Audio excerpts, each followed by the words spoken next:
আর গ্রামের ভাষা তো হতা হতে এক শিলা মাতিলে আর শিলার বধা ঠন্ড না। বাংলাদেশ ক্রিকেটের মাঝে এক লর্ডে ডাক মারিলে অপর লর্ডও কিন্তু ডাক মারি প্যাভিলিয়নের ফটো তাড়ি বলা আছে।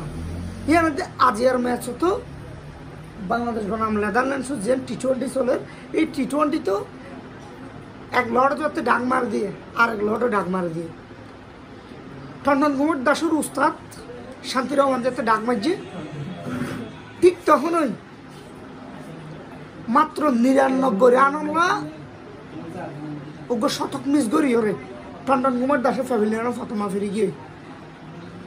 আর লর্ড শুনত দলরা খুবই গুরুত্বপূর্ণ অবদান রাখি ওরে মাত্র 3 বলে 1 রান করি ওরে প্যাভিলিয়নত ফিরে গিয়ে।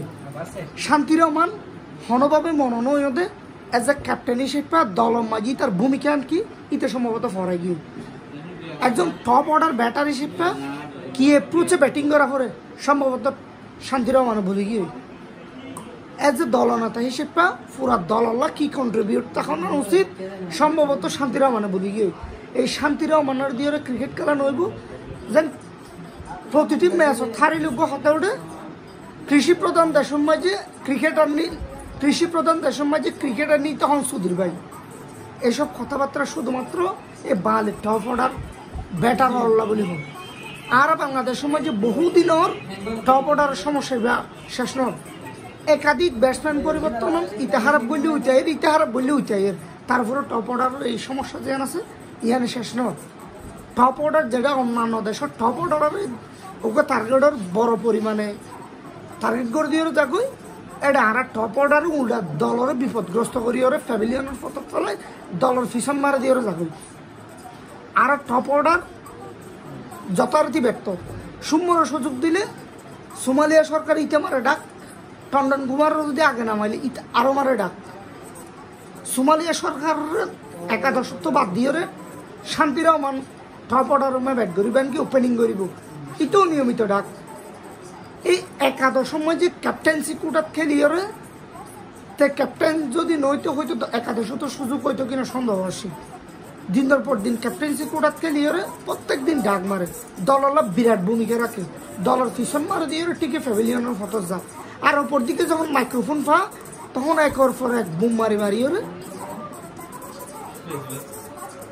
ইতে প্রেস কনফারেন্স সামনে ফেলা অন্তত আজ কিছুটা আসার আলো দেখার পরপর 2 ম্যাচের মাঝে ব্যর্থ হইল।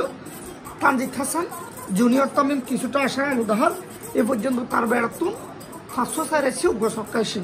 আর অপরদিকে আর আফা প্রতিদিন ডাক মারিলেও দললা কোনো ভূমিকা না রাখিলেও আজ মোটামুটি 500 মারিয়ে দললা কিছুটা অন্তত পক্ষে দলের যখন বিপর্যয় চলে 2 ওপেনার যখন যাই ঢুকে ওপেনার বলতে টপ অর্ডার ঠিক তখন কিন্তু শান্তি আফার আগমনে আফা কিন্তু 13 বলে 25 রান।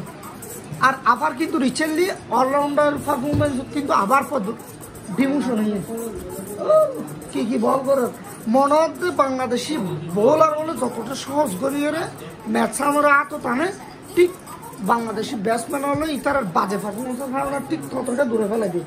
যেন সৌবার 5 বলে 62 রান 2 উইকেট এই 2 উইকেট হইতে না যায় কিন্তু আর ব্যাটারও যদি কোনো হার উইকেট না দেয় পাওয়ার ফ্লোর ভিতরে ইতারা তো ঘুমোইবারই হতানো যার পরিপ্রেক্ষিতে দলের অবস্থা মনে হতো বাংলাদেশি ব্যাটার শরীর ঘুরে বেড়ায় ওকে বোম মারে বল বরাদ্দ নয় ইতারা এ দশ সেই গেলে শেষ পর্যন্ত কি দশক জানি আল্লাহ মানুষ ওনে আগে ট্রসারিও শেষ পর্যন্ত ব্যাটিং এসে টাইম নেয় এত সুবিধা নয় এগেইনস্ট শট করে যাবার হয় না তানজিদ তামিমে এই 2 লর্ডারের দেশ স্থানীয় শাহবাগর মোড়ের মাঝে ওনারা বাঁধি গণদোলায় দেওয়া উচিত নইলে টপ অর্ডার কিছুদিন আগে যাতে আমেরিকার লগে একবার ম্যাচ আছে তখন দোয়া বেশি কার্যকরী নাকি গালি বেশি কার্যকরী আমাকে প্রশ্ন উঠে উনলা 24 ঘন্টায় দেশের 18 কোটি মানুষই যখন ডবল দোলা দিয়ে দোয়ার পরিবর্তে খাইলে তখনই সুযোগ নইলে তার আগে নয়।